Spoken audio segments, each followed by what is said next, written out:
Akhirnya kita tertarik lagi untuk unboxing Infinix, tapi yang 020 aja. Kalau yang Ultra nggak menarik kalau kita beli pakai duit sendiri.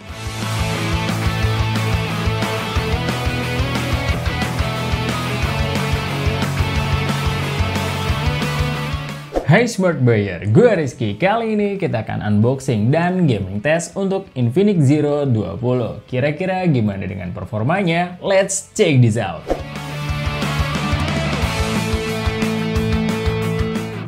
Dan ini dia paket Infinix Zero 20 yang kalian request terus datang juga. Kita belinya pas for sale dengan harga di 3,4 jutaan kurang 1000. Pesan dari tanggal 7 dan baru sampai tanggal 11. Jadi sabar-sabar aja kalau mau lihat konten kita. Soalnya kita beli sendiri dan harus nunggu mereka jual. Ya udah, gak usah lama-lama, langsung aja kita bongkar.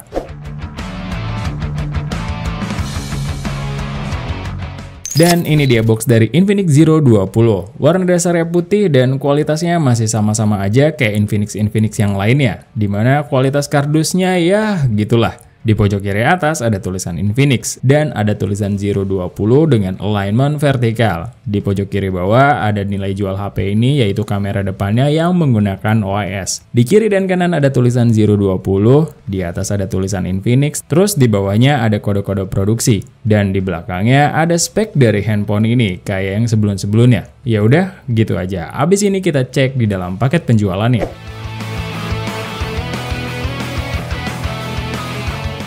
Unitnya kita jelasin di belakang aja ya. Dan di dalam dusnya kalian akan menemukan SIM ejector, buku manual, kartu garansi, jelly case, kabel USB Type-C, dan ada kepala charger 45 watt. So, invitation join X-Lab dan anti gores nggak ada nih. Mudah-mudahan anti goresnya sih dipasang langsung di handphonenya ya. Dan udah segitu aja. Abis ini kita detailin dikit produknya ya.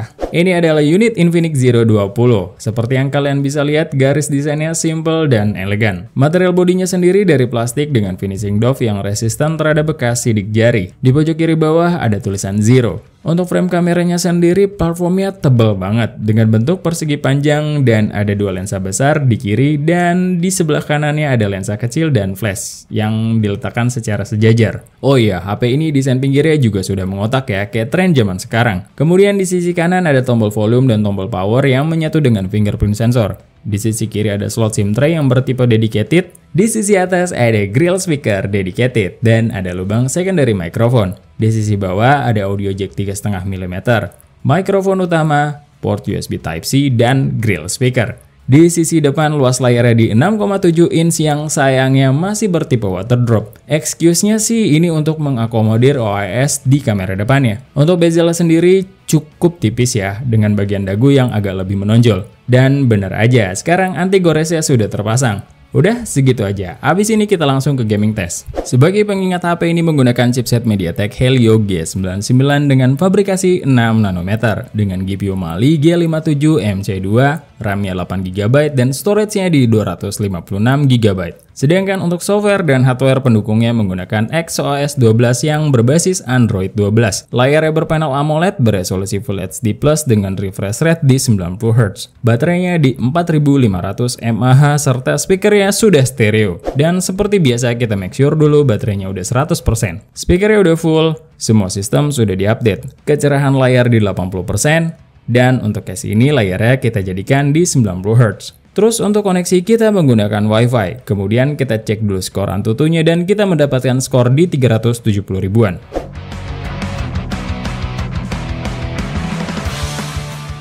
Untuk game pembuka kita akan mainkan Genshin Impact dengan settingan rekomendasinya yaitu di lowest 30 fps. Jadi kita mainkan dulu ya di settingan ini. Dan menurut kita di settingan ini aman lah, terutama saat di dungeon. Saat di Mondstadt atau di open map, hitungannya lumayan lancar dengan fps yang cukup stabil dan dropnya nggak terlalu signifikan.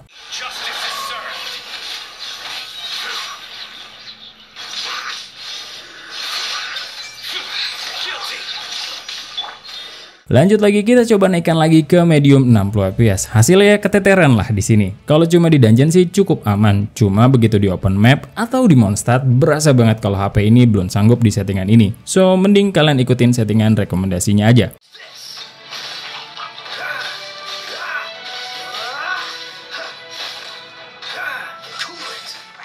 Setelah bermain selama 30 menit, konsumsi baterainya ada di 8% dan suhunya sendiri ada di 43 derajatan paling tinggi. Adem dan irit juga nih handphone.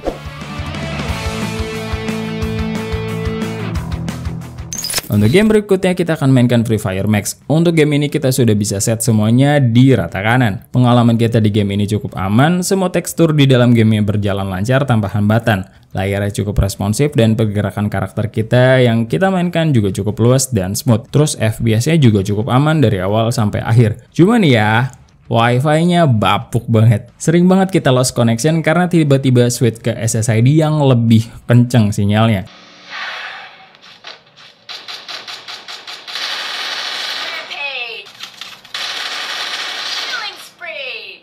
Setelah bermain selama 30 menit, konsumsi baterainya ada di 8% dan suhu tertingginya ada di 42 derajatan aja.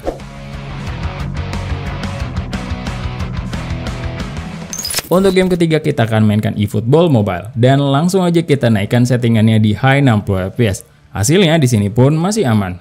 Semua teksturnya kerender tanpa ada kendala, pergerakan player yang gak ada yang choppy atau delay, feel sentuh layarnya juga masih enak. Perpindahan bola antar player ke player juga cukup halus. FPS-nya juga stabil dari awal sampai tes ini berakhir. Setelah bermain selama 30 menit, konsumsi baterai di handphone ini mencapai 7% dan suhu tertingginya ada di 40 derajatan.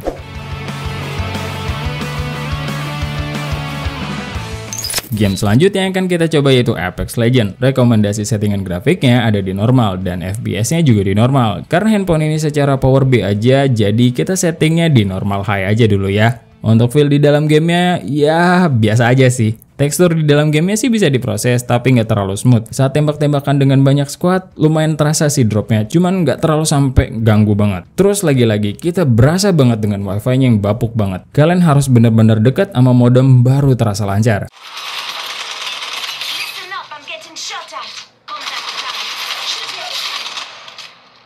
Setelah bermain selama 30 menit, konsumsi baterai di HP ini ada di 7% dan suhu tertingginya ada di 41 derajatan.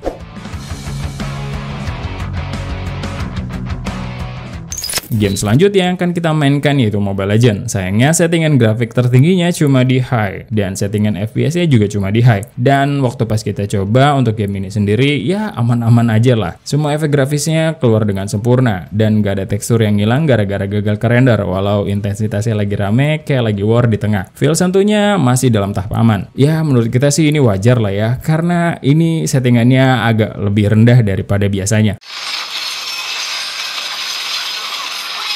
Setelah bermain kurang lebih selama 30 menit, konsumsi baterai di handphone ini ada di 6% dan suhu tertingginya ada di 40 derajatan.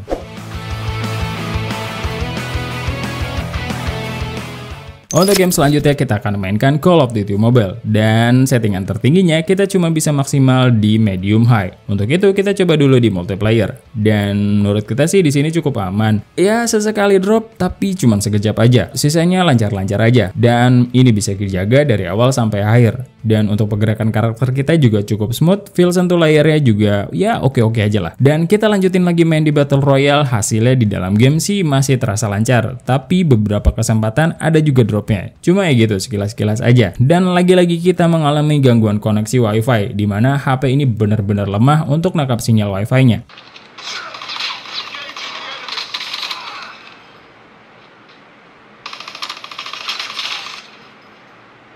Setelah bermain selama 30 menit, konsumsi baterainya ada di 9% dan suhu tertingginya ada di 40 derajatan.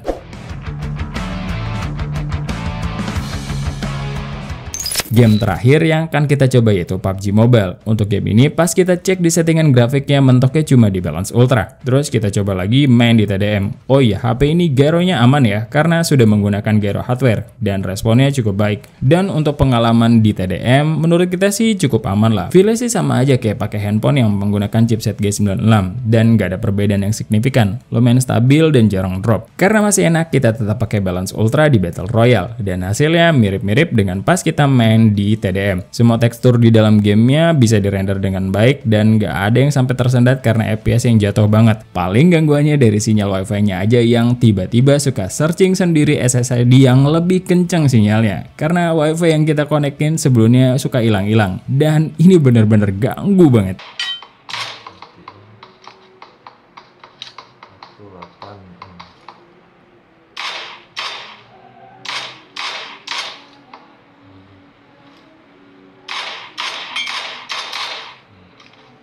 Setelah bermain selama 30 menit, konsumsi baterai di handphone ini ada di 9% dan untuk suhunya sendiri ada di 40 derajatan paling tinggi. Setelah serangkaian tes tadi, kita coba cek dulu skor AnTuTu-nya. Apakah ada penurunan performa atau enggak? Dan hasilnya masih stabil lah di 340 ribuan. Aduh, benar-benar deh penangkapan sinyal Wi-Fi-nya. Sisanya sih ya oke lah untuk harganya. Sebenarnya emang HP ini bukan buat gamer sih. Jadi secara performa yang ditawarkan udah cukup standar lah dengan harga 3 jutaan. Secara performa mirip banget dengan G96, cuma harus diakui konsumsi baterainya irit untuk HP ini dan suhunya juga adem. Tapi yang jadi masalah buat kita, emang antena Wi-Fi-nya di Infinix tuh bener-bener annoying, gak bisa stabil, ngeselin lah pokoknya. Infinix harus mulai pertimbangkan lagi vendor perangkat Wi-Fi-nya dari tahun ke tahun yang gak ada improvement. Mau dari seri murah sampai ke seri Zero yang kayak gini. Masa untuk seri Zero sama aja sih kualitasnya kayak seri Hot untuk penangkapan sinyal Wi-Fi-nya? So, segitu dulu sih dari kita. Untuk full reviewnya nanti ya, kita pakai dulu buat performanya secara keseluruhan. And tugas kita cuma ngetes. Lagi-lagi keputusan di tangan kalian. Thank you for watching. Sebelum pamit, ingat, research before you buy and be smart buyer. See ya!